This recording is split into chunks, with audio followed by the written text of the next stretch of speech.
Hello दोस्तों। नमस्कार दोस्तों। आज 19 दिसंबर की करंट अफेयर हम लोग पढ़ते हैं, जो कि the Hindu the Hindu business line, जो इम्पोर्टेंट न्यूज़पेपरों से लिया गया है। तो हम पहले अपने करंट अफेयर की तरफ चलते हैं। तो हमारा पहला क्वेश्चन है, हाल ही में डब्ल्यूएचओ पारंपरिक चिकित्सा वैश्विक शिखर सम्मेलन का दूसरा संस्करण कहाँ आयोजित किया गया है? तो इसका ऑप्शन है दिल्ली। ठीक है, कहाँ पे? दिल्ली में। तो बैकग्राउंड डेटा पढ़ते हैं। 17 से 25 दिसंबर तक नई दिल्ली में भारत मंडपम में इसका आयोजन हुआ। इसकी थीम थी संतुलन की बहाली, स्वास्थ्य और कल्याण के पर बात किया गया था। तो इसकी स्थापना कब हुई थी? आयुष मंत्रालय के 9 दिसंबर 1914 को हुई थी। और पहली बार कहाँ किया गया था? गांधीनगर, गुजरात में बनाया गया था। ठीक है, चलो क्वेश्चन नंबर दूसरा। हाल ही में प्रधानमंत्री नरेंद्र मोदी को हाल ही में किस देश का सर्वोच्च नागरिक सम्मान ऑर्डर ऑफ ओमान से सम्मानित किया गया? तो ये कहाँ का है? ओमान का है। क्योंकि अभी प्रधानमंत्री मोदी जो है, तो 3 देश की विदेशी यात्रा पे थे। एक इथोपिया, फिर एक ओमान, ठीक, और तीसरा कौन सा? तीसरा जॉर्डन। ठीक है, तो जिसमें से ओमान का ये है।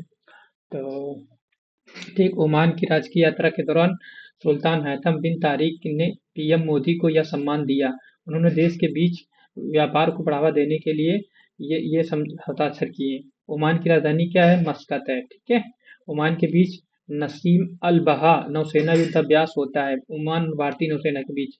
ठीक है, चलो चलते हैं। शांति विधेयक विधेयक 2025 में जो हाल ही में चर्चा में किस क्षेत्र से संबंधित है?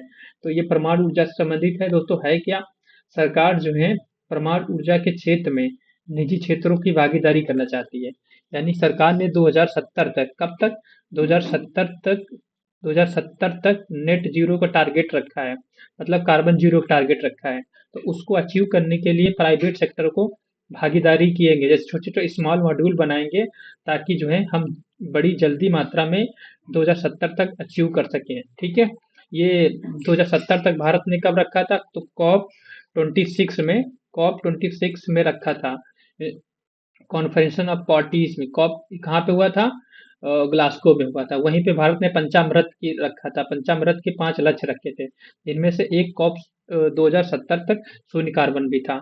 चलो, ठीक है। बिल का उद्देश्य परमाणु क्षेत्र में भागीदारी, निजी क्षेत्र की भागीदारी क्या था? भारत ने 2070 नेट जीरो का उत्सर्जन को हासिल करने का भारत का परमाणु रिएक्टर अप्सरा 1956 में बनाया गया था, पहला था। ठीक है, चलो क्वेश्चन नंबर 4 की तरफ चलते हैं। भारतीय संसद द्वारा पारित नए कानून के क्षेत्र में बीमा क्षेत्र के में प्रत्यक्ष विदेशी निवेश सीमा 74% से बढ़ाकर कितना हो गया? कहने का मतलब ये है, संसद ने अभी एक कानून पास किया, जिसमें से पहले जो एफडीआई थी 74% थी बीमा क्षेत्र में, अब कितना कर दिया? 100% कर दिया है। उन्होंने 100% कर दिया है। यानी कि अब बात करते हैं एफडीआई की। एफडीआई मतलब जब कोई भी विदेशी कंपनी भारत में किसी कंपनी में अपनी निवेश जो है 10% से अधिक करे, और वो भौतिक रूप से हो, मतलब फिजिकल हो, ठीक, जिससे टेक्नोलॉजी आती है, मजदूरी, लोगों को रोजगार मिलता है। ये भागीदारी फिजिकल रूप से होती है। ठीक है, और ये कितना कर दिया? अब मतलब समझ लो, 100% कोई कंपनी विदेश से आती है, भारत में अपना बीमा क्षेत्र खोलती है और लोगों को बीमा प्रोवाइड करवाती है। ठीक, 100% कर दिया है। ठीक, चलो, लोकसभा ने बीमा अधिनियम के संशोधन में 100% एफडीआई की अनुमति दी है, ताकि वैश्विक पूंजी में बेहतर तकनीक को आकर्षित किया जाए। ठीक है, और इरीडा बीमा की विनियामक और विकास प्राधिकरण की स्थापना 1999 में हुआ था। किसकी समिति पर? मल्होत्रा समिति की। हाँ, ये क्वेश्चन बहुत इंपॉर्टेंट है, बहुत इंपॉर्टेंट। ठीक है, और सर्वोच्च न्यायालय ने किस पर्वतमाला को बचाने के लिए समान परिभाषा निर्धारित की है और नए खंड पट्टों पर रोक लगा दी है? ये अरावली। क्योंकि दोस्तों, अरावली जो है, अरावली बहुत प्री कैम्ब्रियन माउंटेन के सबसे पुराने, मतलब दुनिया के सबसे पुराने पर्वतमाला जो है, अरावली श्रेणी को भी शामिल किया जाता है। ठीक, अरावली श्रेणी। ठीक, ये है रीजन क्या है? क्योंकि ये अरावली श्रेणी इधर राजस्थान से ऐसे ऐसे बनी हुई है, ऐसे ऐसे। ठीक, तो इधर थार डेजर्ट है। अब ये क्या है? थार डेजर्ट, ये बहुत इंपॉर्टेंट है। देखो, एक जब थार डेजर्ट जो है, इसकी जो है धूल ऊल जैसे कि मरुस्थल है, इसको इधर की तरफ, यानी कि पंजाब, हरियाणा, उत्तर प्रदेश की तरफ रोकता है। एक इम्पोर्टेंट ये हो गया कि मरुस्थल की रोक रोक करता है, ठीक। दूसरा ये हो गया, इस पे विभिन्न प्रकार की जैव विविधता पाई जा सकती है, बायोडायवर्सिटी पाई जाती है, ठीक। तीसरा ये हुआ, ये कई नदियों का स्रोत है, जैसे माही नदी है, सरामती है, ठीक। ऐसे कई नदियां हैं जो यहाँ से निकलती हैं। तो ये इतना पुराना हो चुका है, तो अब इस पे क्या करती हैं, जैसे कंपनियां हैं, ये पुरानी से प्री कैम्ब्रियन माउंटेन बनी है, तो इसमें कई सारे मिनरल्स पाए जाते हैं, बहुत सारे मिनरल्स पाए जाते हैं, ठीक है। तो यहाँ पे खुदाई करते हैं माइनिंग करके, तो यहाँ पे जल प्रदूषण, वायु प्रदूषण, इस तरह के प्रदूषण कई होते हैं, वैसे भी समस्या में गुजर रहा है और प्रदूषण होते हैं। तो इसी को रोकने के लिए सुप्रीम कोर्ट ने कहा अब किसी भी नए पट्टे को नहीं दिया जाएगा, मतलब खनन करने के लिए। समझ में आया दोस्तों? चलो, अरावली एक पारिस्थितिक महत्व को देखते हुए सुप्रीम कोर्ट ने गतिविधियों को नियमित करने के लिए व्यापक प्रबंधन योजना आदेश दिया है। अरावली दुनिया की सबसे पुरानी पर्वतमालाओं से एक है, पर्वतमालाओं से एक है। इसकी चोटी कितनी सबसे ऊंची? गुरु शिखर, जो 1722 किलोमीटर है, ठीक है, मीटर है। चलो, क्वेश्चन नंबर 6 क्या है?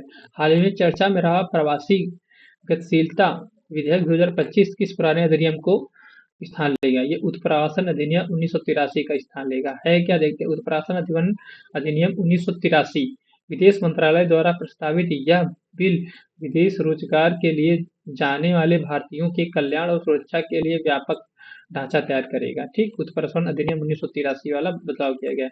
भारत दुनिया का सबसे ज्यादा प्रेषण प्राप्त करने वाला देश है। अब प्रेषण क्या होता है दोस्तों?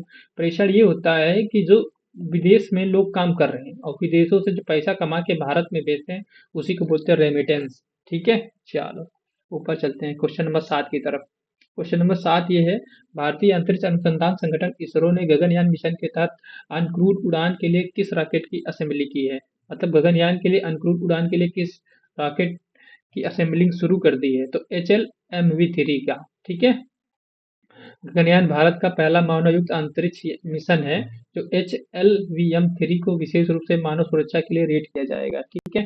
गगनयान मिशन के लिए चुने गए 4 अंतरिक्ष यात्री को गगननॉट्स कहते हैं, ठीक है।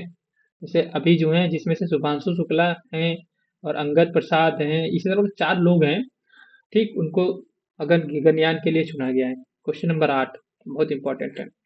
प्रसिद्ध मूर्तिराम वी सुतार का हाल ही में निधन हो गया, ठीक। ये किस प्रसिद्धि मूर्ति, मतलब किस प्रसिद्ध मूर्ति का डिजाइन किए गए थे? जो रामवी सुतार शर्मा है, मतलब मूर्तिकार हैं रामवी सुतार, वो किस मूर्ति? Statue of unity. ये कहाँ पे है दोस्तों? गुजरात में है, ठीक। नर्मदा नदी के किनारे, ठीक, केवड़िया में। ये 100 वर्ष बाद इनका निधन हो गया। उन्होंने सरदार पटेल की विश्व की सबसे ऊंची प्रतिमा का डिजाइन किया है। स्टैचू ऑफ यूनिटी की ऊंचाई कितनी है? 182 मीटर है। गुजरात के केवड़िया में है, नर्मदा नदी के तट पर, ठीक है। चलो, क्वेश्चन नंबर 9 की तरफ चलते हैं। भारत सरकार ने हाल में किस पोर्टल के माध्यम से EB4 वीजा के लिए डिजाइन मॉड्यूल लॉन्च किया है? ठीक, किससे? EB4 वीजा के लिए डिजाइन मॉड्यूल लॉन्च किया है। तो कौन है? राष्ट्रीय एकल खिड़की प्रणाली है क्या? देखते हैं क्या है। और DPIIT ने विदेशी पेशेवरों को भारत बुलाने के लिए प्रयोजन पत्र ऑनलाइन उत्पन्न करने हेतु शुरू किया गया है। किसको? ऑनलाइन उत्पन्न करने के लिए विदेशी पेशेवरों को, ठीक है। चलो, न्यूज़ एक डिजिटल प्लेटफॉर्म है जो निवेशकों की आवश्यक पूंजी प्राप्त करने के लिए वन स्टॉप के रूप में कार्य करता है, ठीक। अन्नाटो जो हाल ही में समाचारों में देखा गया मुख्य रूप से क्या है? ठीक, यह एक प्राकृतिक खाद्य रंग और स्वाद एजेंट है। अभी क्वेश्चन आएगा, अन्नाटो जो है हाल ही में चर्चा में रहा, वो क्या है? तो प्राकृतिक खाद्य रंग और स्वाद एजेंट है, ठीक। CSIR और CFTRI ने इसकी कटाई के बाद अनुसंधान और तकनीक में महत्वपूर्ण प्रगति की है। यह डिक्सा ओरेलेना बीजों से प्राप्त होता है। इसे लिपस्टिक ट्री के रूप में भी जाना जाता है। चलो, क्वेश्चन नंबर 11 के साथ चलते हैं। जम्मू कश्मीर के किस स्थान पर राज्य का पहला जेन जेड पोस्ट ऑफिस खोला गया? तो एम्स विजयपुर में खोला गया, ठीक। यह है क्या? यह डाकघर पूरी तरह से डिजिटल और आधुनिक सुविधाओं से लैस है, जिसे युवा पीढ़ी की जरूरतों जरूरतों को ध्यान में रखकर बनाया गया है, ठीक है। चलो, विश्व का सबसे ऊंचा डाकघर सिक्किम, हिमाचल प्रदेश में स्थित है। समझ रहे हो? क्वेश्चन नंबर 12, हाल ही में multi lane free flow tolling system को किस वर्ष तक पूरे देश में लागू करने की घोषणा की गई है? तो 2026 तक, ठीक है।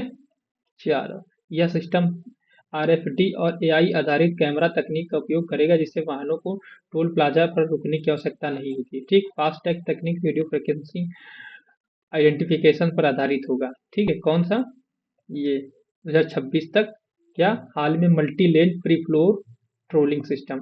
ठीक है, चलो क्वेश्चन नंबर 13 क्या करते हैं। भारत ने किस देश के साथ आधिकारिक यात्रा सुविधा के लिए द्विपक्षीय वीजा छूट समझौता है? मतलब कहने का मतलब है, भारत ने किस देश के साथ आधिकारिक यात्रा की सुविधा के लिए द्विपक्षीय वीजा छूट समझौता पर हस्ताक्षर किया? किसके साथ? सऊदी अरब के साथ। ठीक है, चलो। यह समझौता राजनयिक और आधिकारिक पासपोर्ट धारकों के लिए यात्रा को आसान बनाना है। भारत सऊदी अरब रणनीतिक साझेदारी परिषद के तहत सहयोग है। ठीक है, चलो। विश्व अरबी भाषा दिवस 2025 की थीम क्या थी? तो ये आज का सेकंड लास्ट क्वेश्चन है। क्या थीम? अरबी के लिए अनिवार्य मार्ग, समावेशी अरबी के लिए अभिनव मार्ग, समावेशी भाषाई भविष्य के लिए नीतियां। यही है। हाँ, ठीक। अरबी के लिए अभिनव मार्ग, समावेशी भाषाई के लिए नीतियां। रीजन क्या है? 18 दिसंबर को मनाया जाता है क्या अरबी दिवस? क्यों? 1973 में इसी दिन अरबी को संयुक्त राष्ट्र के छठी भाषा को शामिल किया था। अब संयुक्त राष्ट्र में 6 आधिकारिक भाषाएं हैं, जैसे कि अंग्रेजी है, फ्रेंच है, ठीक, स्पेनिश है, रूसी है, चीन है, अरबी है। और आपको पता होगा संयुक्त राष्ट्र संघ की स्थापना 1945 में हुई थी। मुख्यालय वाशिंगटन डीसी है। ठीक है, चलो। भारत और इसके 6 सेक्टर हैं, मतलब 6 भागों में आ जाते हैं, जिसमें से एक यूनाइटेड नेशन सिक्योरिटी काउंसिल है। ठीक है, चलो आखिरी आज का लास्ट क्वेश्चन। भारत का पहला मार्ग गंगा नदी डॉल्फिन टैंकिंग कार्यक्रम हाल ही में किस राज्य में आयोजित किया गया? तो ये किस में किया गया है? सॉरी सॉरी, असम में किया गया है। ठीक है, चलो। पीआईबी के अनुसार असम में गंगा नदी डॉल्फिन की ट्रैकिंग के लिए पहली बार सैटेलाइट ट्रैकिंग की गई है। गंगा डॉल्फिन भारत का राष्ट्रीय जलीय जीव है, इसे सुसु भी कहा जाता है। ठीक है, चलो। दोस्तों कैसा लगा आप लोग बताइएगा। ठीक है।